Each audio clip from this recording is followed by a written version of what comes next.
सिद्धार्थ, ये सब कैसे हुआ? सुबह जॉगिंग करते समय उनका एक्सीडेंट हो गया। एक भले आदमी ने उनकी मदद की, वरना बहुत बड़ा अनर्थ हो जाता।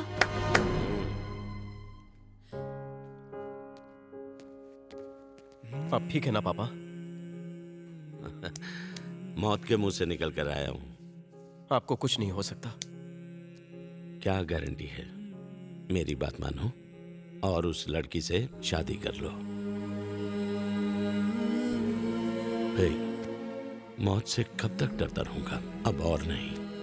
कहीं तुम्हारी शादी देखे बिना ही न मर जाऊं। ऐसी बात मत कीजिए। आप जिससे कहेंगे मैं उससे शादी कर लूंगा। सच में? आपकी कसम पापा। थैंक यू बेटा, थैंक यू। अच्छा सिद्धार्थ, भैया को बचाने वाले को काफी चोट आई है। वो बगल के वार्ड में है, जाके उससे मिल लो। अभी जाके मिलता हूं।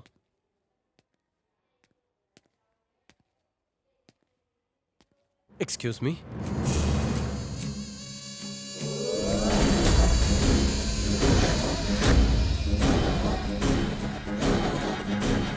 हे साले, तू यहाँ क्या कर रहा है? शांत रहो। कौन हो तुम बेटा? आपने जिस कृष्ण राव की जान बचाई, मैं उन्हीं का बेटा हूं। ओह, तुम्हारे पापा ठीक तो है ना? वो ठीक है, और आप? ठीक हो। पापा, इसी कुत्ते ने मुझे मारा। अर्जुन, शांत रहो। सर, मैंने जानबूझकर कुछ नहीं किया था। कुछ कहने की जरूरत नहीं, मैं सब जानता हूँ। इसकी ही गलती है। अगर मैं तुम्हारी जगह होता तो ऐसा ही कुछ करता। ओह अच्छा, सब मेरी गलती थी। इसकी वजह से मुझे हॉस्पिटल जाना पड़ा और इसी कमीने की वजह से मेरी शादी भी टूट गई। शांत हो जाओ अर्जुन। क्या हुआ था सर? कुछ खास नहीं। अब तुम जाओ। इसे मैं बताते कहता क्यों हूँ नहीं? शांत रहो। ये क्या भाई, एक्सीडेंट की वजह से हमें कितनी प्रॉब्लम हुई इसे पता होना चाहिए। प्लीज मुझे बताइए सर। पीआर नाम का मेरा एक दोस्त है। उसकी बेटी और मेरा बेटा एक दूसरे से बहुत प्यार करते हैं। दोनों की शादी तक होने वाली थी। पता नहीं क्या हुआ, पीआर ने बेटी की शादी चीफ मिनिस्टर के बेटे के साथ तय कर दी। पीआर की बेटी खुदकुशी करने की बात कर रही है। मैं वो शादी रुकवाने जा रहा था, लेकिन सब उल्टा हो गया। बीच रास्ते में ही मेरा एक्सीडेंट हो गया। समझ नहीं आ रहा उसे कैसे बचाऊं। तुम ही बताओ। हमारे किसी आदमी में इतना दम नहीं कि पीआर से टक्कर ले सके, सिवाय भाई जी के। लेकिन तुम्हारे पापा की वजह से इनका एक्सीडेंट हो गया। अब समझ नहीं आ रहा ये काम किसे सौंपे। मैं उसे लाऊंगा। ये बच्चों का खेल नहीं है। पीआर की मर्जी के बिना वहां परिंदा भी पर नहीं मार सकता। पीआर से उलझना मतलब मौत को बुलावा देना। पीआर हो या उसका बाप, प्रॉब्लम मुझे नहीं, उससे होने वाली है। क्यों जान जोखिम में डाल रहे हो? आपने मेरे पापा की जान बचाई, मैं आपका मान बचाऊंगा। आप शादी की तैयारी कीजिए, लड़की को मैं ले आऊंगा। ये मेरा वादा है। प्लान तो अच्छा है भाई, लेकिन काम करेगा क्या? 100% काम करेगा। वो एक असली मर्द है। पीआर कोबरा है तो वो बाज है। पीआर बाघ है तो वो शेर है। पीआर बीच में आया तो ये उसे कुचल देगा। मैंने कहा था ना, उसे दिमाग से हराना होगा। देखना, उस लड़की को यहाँ लाकर मेरे बेटे से शादी कराएगा।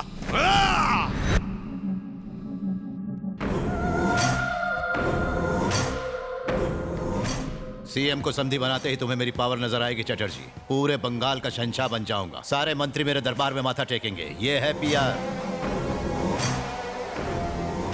शैलजा कहाँ है? मैडम रूम में है सर। शैलजा,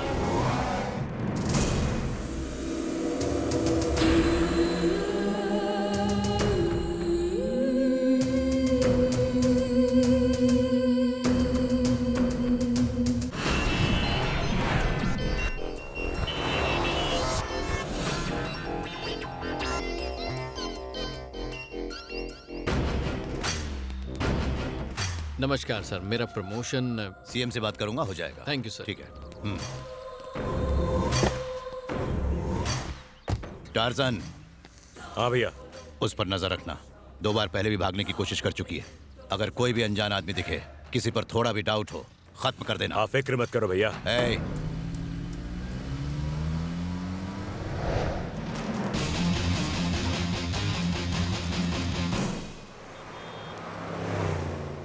देखो सिद्धार्थ, तुम फ्रेंड के फ्रेंड हो इसलिए तुम्हें बता रहा हूँ। तुम्हें शायद पीआर की पावर का अंदाजा नहीं है। किसी और के लिए अपनी जान खतरे में मत डालो। खतरे से खेलना मेरी आदत है, मुझे कुछ नहीं होगा। पीआर की बेटी को ले आऊंगा, ये गारंटी है। पीआर का छोटा साला नंदू मेरा पेशेंट है, इसलिए जानता हूँ कि वो फैमिली कितनी खतरनाक है। पीआर का साला कौन है वो?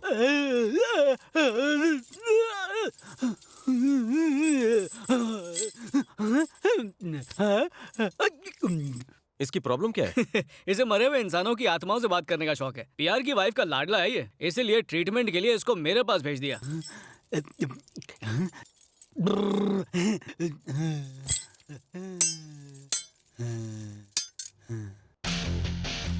उनसे कहो इसका इलाज हो जाएगा।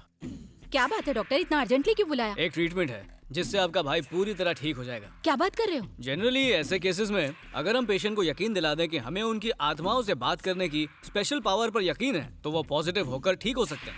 ये है डॉक्टर सिद्धू, मेरा फ्रेंड साइकियाट्रिस्ट है। जब नंदू किसी आत्मा को बुलाएगा तो ये आत्मा बन के उससे बात करेगा। आपको और आपके घर वालों को इसे ना देखने की एक्टिंग करनी होगी, तब जाके नंदू को यकीन होगा कि वो आत्मा से बात कर रहा है। फिर वो धीरे धीरे ठीक हो जाएगा। अपने भाई के लिए मैं कुछ भी करूंगी डॉक्टर साहब। विपिन सुनो, नंदू को लेकर आओ। कैसे हो नंदू? आओ आओ। मैं आत्मा को छोड़ के किसी से बात नहीं करता। इसलिए तो तुम्हें बुलाया, तुम ठीक हो चुके हो, अब तुम किसी भी आत्मा से बात कर सकते हो। डॉक्टर, एक पप्पी तो लेकर ही रहूंगा। बैठ नीचे। ठीक है, बैठ गया। इसे अपने सामने रखो। बर्फ का गोला? ये आत्माओं को बुलवाने का फोन है। पर नंबर का है? अरे इसमें का क्या? वॉइस कॉलिंग वाले फीचर्स हैं। आवाज दूंगा तो इसमें से आत्मा निकलेगी? हाँ। लेकिन पर्सनल लेवल पे मैं किसी आत्मा को नहीं जानता। फेसबुक पर इसने तुम्हें फ्रेंड रिक्वेस्ट भेजी है। ये हैंडसम जिंदा है या मुर्दा? ताजा ताजा मौत हुई है, जवानी में मरा इसलिए स्मार्ट लग रहा है। गर्लफ्रेंड छोड़कर चली गई इसलिए सुसाइड कर लिया। इसका नाम सिद्धू है, चाहो तो बात कर सकते हो। क्या मस्त आत्मा ढूंढी है, मैं उसे अभी बुलाता हूँ। हाँ बुला। मेरी अच्छी आत्मा सिद्धू, प्लीज यहाँ आओ।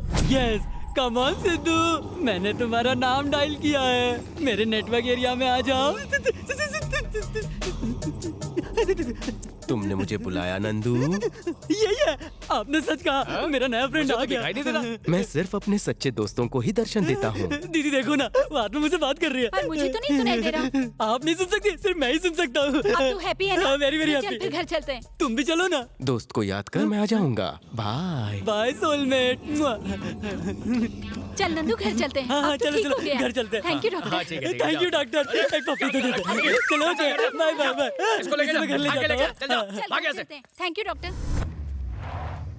नमस्ते मैडम। हाँ, छोटे मालिक को क्यों लाई? अब से नंदू घर में ही रहेगा। जब वो कहे आत्मा से बात कर सकता है तो तुम सबको उसकी हाँ में हाँ मिलानी होगी। जैसे ही वो ठीक होगा, बाबू हटेला की बेटी से उसकी शादी करवा देंगे। अरे वाह, ये तो बहुत अच्छी खबर है। आज नंदू का डॉक्टर सिद्धार्थ घर पे आने वाला है। जब वो आए तो उसे अंदर आने देना, समझ गया?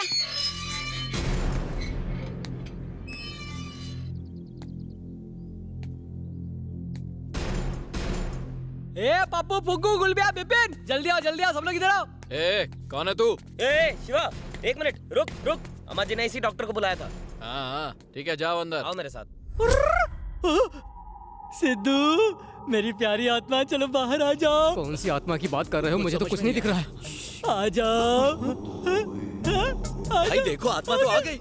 ए, ये आत्मा सिर्फ मुझे ही दिख सकती है। भूल गया, हम लोगों को आत्मा नहीं दिखती है।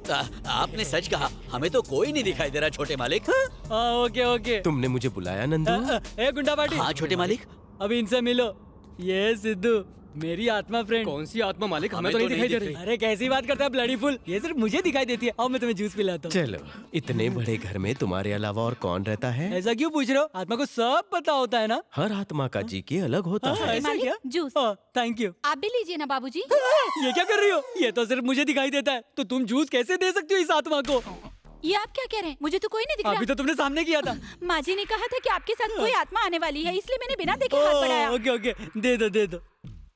अरे बाप रे बाप, गिलास कैसे हवा में उड़ रहा है? सच में? वही माँ। जी मैम साहब। छोटी मालकिन का खाना तैयार हुआ? तैयार है, बस अभी लाई। जल्दी लेकर आ।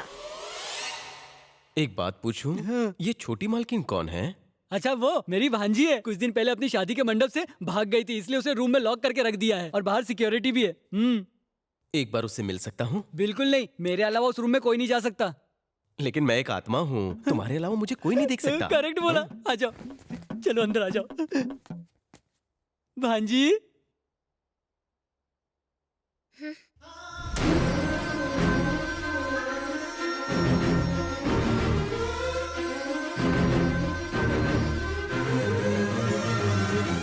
तुम इतनी शौक क्यों दिखाई दे रही हो? ओहो, मैं हॉस्पिटल से घर आ गया हूँ, ये तुम्हें नहीं पता था ना? और जानती हो मेरे साथ कौन आया है? मेरी आत्मा फ्रेंड सिद्धू। तुम उसे नहीं देख पाओगी। ये क्या टार्ज़न इधर? अगर इसने मुझे यहाँ देख लिया तो मुझे फिर से हॉस्पिटल पहुँचा देगा। चलो चलो। तू जा, मुझे नहीं देख सकता। सही कहा, सही कहा। मैं निकल लेता हूँ।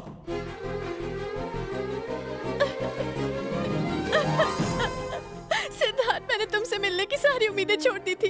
कितना डर गई थी मैं। I love you, Siddharth.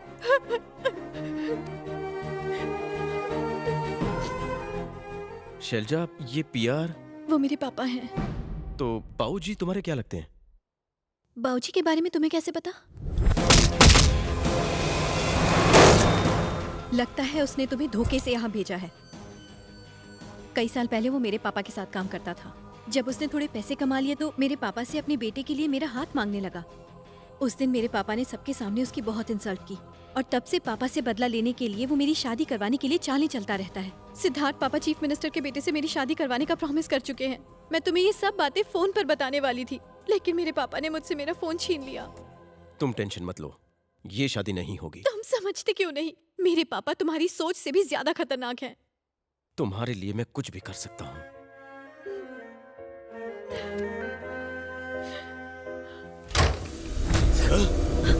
Siddharth,